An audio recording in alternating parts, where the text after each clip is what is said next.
विस्तार से बताता हूँ। एक, प्राचीन भारत 3300 ईसा पूर्व 700 एडी। सिंधु घाटी सभ्यता 3300 ईसा पूर्व। ये भारत की सबसे पहली ज्ञात शहरी सभ्यता थी जो सिंधु नदी के किनारे विकसित हुई। इसके दो प्रमुख शहर थे, हड़प्पा और मोहनजोदड़ो। यहाँ के लोग सुनियोजित शहरी जीवन जीते थे, जिसमें पकी हुई ईंटों के घर, भूमिगत जल निकासी व्यवस्था और बड़े सार्वजनिक स्नान घर, ग्रेट बाथ शामिल थे। इनकी लिपि अभी तक पूरी तरह से पढ़ी नहीं गई है, लेकिन ये व्यापार और कृषि में बहुत उन्नत थे। वैदिक काल 1506 बीसी। इस काल में आर्यों का आगमन हुआ और ऋग्वेद, सामवेद, यजुर्वेद और अथर्ववेद जैसे पवित्र ग्रंथों की रचना हुई। समाज को 4 वर्णों में बांटा गया: ब्राह्मण, पुरोहित, क्षत्रिय, शासक और योद्धा, वैश्य, व्यापारी और शूद्र सेवक। इस काल में गाय को बहुत पवित्र माना जाता था और यज्ञों का महत्व बहुत बढ़ गया था। महाजनपद और मगध का उदय 603-22 बीसी। इस दौरान 16 शक्तिशाली महाजनपद अस्तित्व में आए। इनमें मगध सबसे शक्तिशाली बनकर उभरा, जिसने छोटे छोटे राज्यों को जीतकर एक बड़ा साम्राज्य स्थापित किया।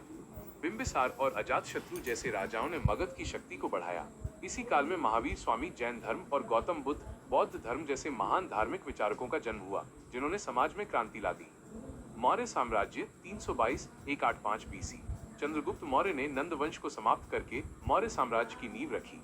उनके प्रधानमंत्री चाणक्य कौटिल्य ने अर्थशास्त्र नामक ग्रंथ लिखा, जो राजनीति और शासन पर एक महत्वपूर्ण पुस्तक है। इस साम्राज्य के सबसे महान शासक सम्राट अशोक थे, जिन्होंने कलिंग युद्ध के बाद हिंसा को त्याग कर बौद्ध धर्म अपनाया और पूरे भारत में इसका प्रचार किया। उनके शिलालेख और स्तंभ आज भी उनके विशाल साम्राज्य का प्रमाण देते हैं।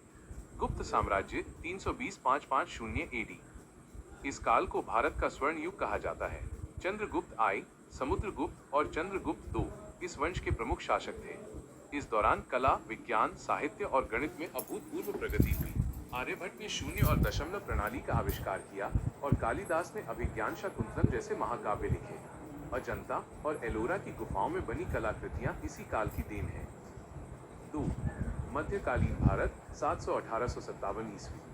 दिल्ली सल्तनत 1206-1526 ईस्वी। तुर्क शासक कुतुबुद्दीन ऐबक ने दिल्ली सल्तनत की स्थापना की। इसके तहत 5 वंशों ने शासन किया: गुलाम वंश, खिलजी वंश, तुगलक वंश, सैयद वंश और लोदी वंश। इल्तुतमिश ने कुतुब मीनार का निर्माण पूरा करवाया। अलाउद्दीन खिलजी अपनी आर्थिक नीतियों और मंगोलों को हराने के लिए जाने जाते हैं। विजयनगर और बहमनी साम्राज्य। दक्षिण भारत में 2 बड़े साम्राज्य विकसित हुए: विजयनगर, कृष्णदेवराय और बहमनी। ये दोनों साम्राज्य कला, संस्कृति और व्यापार के महत्वपूर्ण केंद्र थे। मुगल साम्राज्य 1526-1857 ईस्वी। बाबर ने पानीपत के प्रथम युद्ध 1526 में इब्राहिम लोदी को हराकर मुगल साम्राज्य की स्थापना की। अकबर ने दीन ए इलाही जैसा धर्म चलाया और राजपूतों के साथ मैत्रीपूर्ण संबंध बनाए। शाहजहां ने ताजमहल, लाल किला और जामा मस्जिद जैसी भव्य इमारतें बनवाई। औरंगजेब के शासनकाल में साम्राज्य अपनी सबसे बड़ी सीमा तक फैला, लेकिन उनकी कठोर धार्मिक नीतियों के कारण कई विद्रोह हुए। मराठा साम्राज्य। मुगलों के पतन के बाद छत्रपति शिवाजी महाराज ने मराठा साम्राज्य की नींव रखी।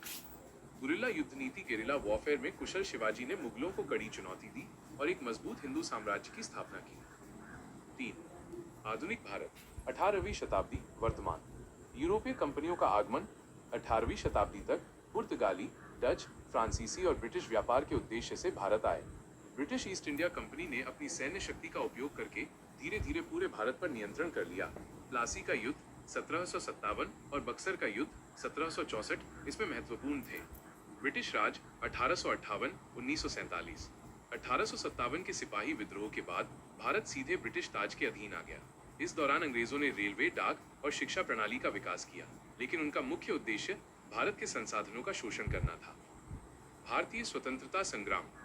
20वीं शताब्दी में महात्मा गांधी के नेतृत्व में असहयोग आंदोलन, सविनय अवज्ञा आंदोलन और भारत छोड़ो आंदोलन जैसे कई बड़े आंदोलन चलाए गए। भगत सिंह, सुभाष चंद्र बोस, जवाहरलाल नेहरू और सरदार वल्लभ भाई पटेल जैसे नेताओं ने इस लड़ाई में महत्वपूर्ण भूमिका निभाई। स्वतंत्रता और विभाजन 1947। 15 अगस्त 1947 को भारत को आज़ादी मिली, लेकिन ये त्रासदीपूर्ण था क्योंकि भारत का 2 देशों भारत और पाकिस्तान में विभाजन हो गया। इस विभाजन से बड़े पैमाने पर हिंसा और विस्थापन हुआ। गणतंत्र भारत। 26 जनवरी 1950 को भारत का संविधान लागू हुआ और भारत एक स्वतंत्र और संप्रभु गणतंत्र बन गया। आज भारत दुनिया का सबसे बड़ा लोकतंत्र है और विज्ञान, तकनीक और अर्थव्यवस्था के क्षेत्र में